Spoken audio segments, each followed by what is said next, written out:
Hello, everyone. I'm Charlie, and welcome back to another Premier League DraftKings Soccer Slate Breakdown. So, four-game slate. Gonna try to keep it concise and not let the video drag too long, since I'm used to having those two-game UCLers. So back to a larger Premier League slate. In terms of the odds, all four home teams are minus favorites, which is pretty crazy. None of them by that significant of an amount either. So there's a lot of different ways you can go here. In terms of projected lineups and set pieces, for Aston Villa, it should be a Douglas Luiz and John McGinn split with potentially Bailey getting involved in a couple too. And for Nottingham Forest, these days it's a Morgan Gibbs White monopoly. We saw when Nuno first took over that Tavares, the other Nuno, would take some set pieces sometimes, or Danilo even, but now it's kind of just settled on Gibbs White everything again. For Brighton, if it's this lineup, it should be a Gross monopoly. We've seen Estupinian in, although not recently, who split with Gross. I kind of hope we don't see Estu because I kind of like the Gross monopoly lineup more. And then for Everton, if it's this lineup, it should be an Ashley Young, Dwight McNeil split. It's really interesting how they don't have James Garner in. I don't know if there's some issue with him. I'm not seeing anything, but he'd be the one splitting with McNeil if in, and he'd have priority over Young. For Crystal Palace, this is going to be Glasner's first game in charge, so we're not completely sure what his set pieces will be, but Wharton took everything under the interim coach, and it wouldn't surprise me if they just continue running that for now. Will Hughes missed this game through injury. It says he's still doubtful. I hope we don't see him so we can continue seeing Wharton take everything. And then for Burnley, it should be a good Munson, like 75% of the set pieces, maybe a sprinkle of Brownhill or even a split. But it'll be some combination of these two guys for Burnley. That is good Munson and Brownhill. Man United. With Luke Shaw out indefinitely, likely for the season, people are saying, Bruno Fernandes monopoly puts him in a great spot here. He didn't even really need the monopoly anyway. Now it makes him even better. For Fulham, with Willian, I think injured, I've heard, Pereira monopoly. All right, so some pretty mostly clear set situations for these guys. In terms of prices, most expensive forward is Pascal Gross, and for good reason. Good matchup for him. Everton are a team that likes to sit back usually and let the opponents have the ball. Brighton are a team that like to keep the ball, so it's a kind of perfect combination for him. He's been on fire. Like he hasn't scored under 10 since they played Everton. Actually, it's pretty funny, but he's at home now, so I like going back to him a lot. I think this is a great play right here. Hoyland's out. I didn't even see that. What was the United lineup in the meantime? Rashford at the 9. So no Hoyland. That's makes my life a little easier since he's been super hot and I just continue to fade him. He continues to punish me. So no worry of that for this slate. There's Ollie Watkins. He's an interesting play. Aston Villa are the largest favorite on the slate. He's interesting. Just he's not usually my kind of cash play because I like to target floor pieces, which is set pieces and not goal reliant players. But if there was a time to pick a goal reliant player, it's probably now 9,200 for Ollie Watkins. There's Adin Grau for Brighton. I liked him a lot last Brighton game. I don't like him as much at this price. He was 6,400 last Brighton game. Now he's gone up like 2.5K. That's a lot. Not sure I'm in love with that. Jordan Ayew, who I thought would potentially take a share last game, didn't take anything, got a goal. He would have had 1 point had that goal not happened. So I'm not the biggest fan of that. I don't think it's that crazy in GPP. Garnacho, I always like to play. He's just solid. He doesn't take any set pieces or anything, but he just has a solid floor and just random points. Like he takes a ton of shots. He gets a couple of crosses, a couple of key passes. I like Garnacho a lot here. Dwight McNeil, I don't like him against Brighton. I don't think it's the matchup for him. França, if he plays, there's a potential that he'd take set pieces. I hope he doesn't. Rashford 1,700 is pretty cheap. I don't love him at the 9. I feel like he gets a lot less floor. Like all these high point games he's had have been largely on the wing. At the 9, I feel like he's a little bit more goal dependent, so I'm not that huge a fan of him. But for 7,800, that's not a bad price at all. Bailey 7,100. I don't think that's not bad. If we somehow see McGinn rotated out, I love Bailey here, since that means he's guaranteed a side of sets most likely. And 7,100 is a great price for that. And all these other guys have not been playing a ton. Diaby 6,400 is not bad. He hasn't been starting though. And then Goodmunson set pieces, but just not a great matchup. And then lower than this,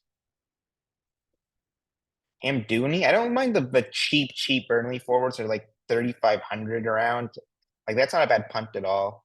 Crystal Palace isn't that crazy of a matchup. We're not sure how exactly they're going to look under the new manager. I don't mind that in GPP as a couple of one-off builds just to save some salary and potentially get a goal for really cheap value.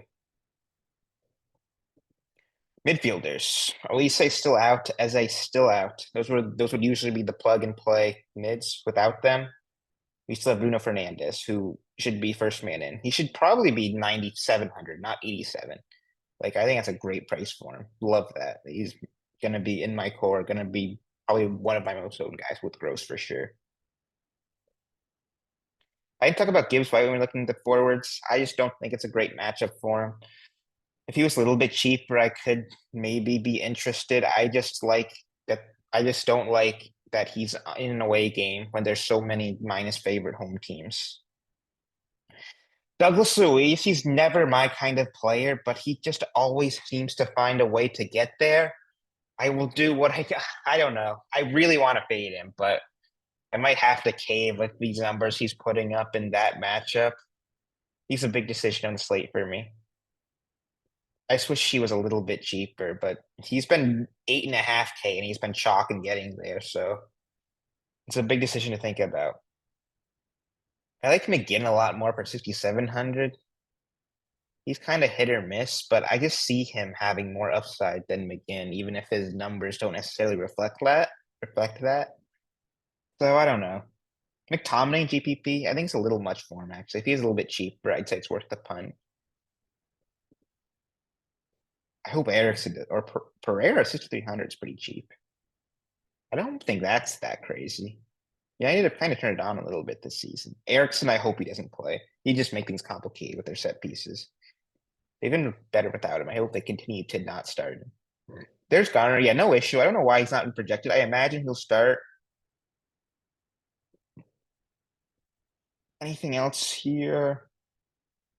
I don't love a ton of the super low value. I think Jacob Ramsey had an injury, or maybe it was the other Ramsey. I don't know. But if he starts an attacking role, 4,700 is a great price for that. I don't mind that for value.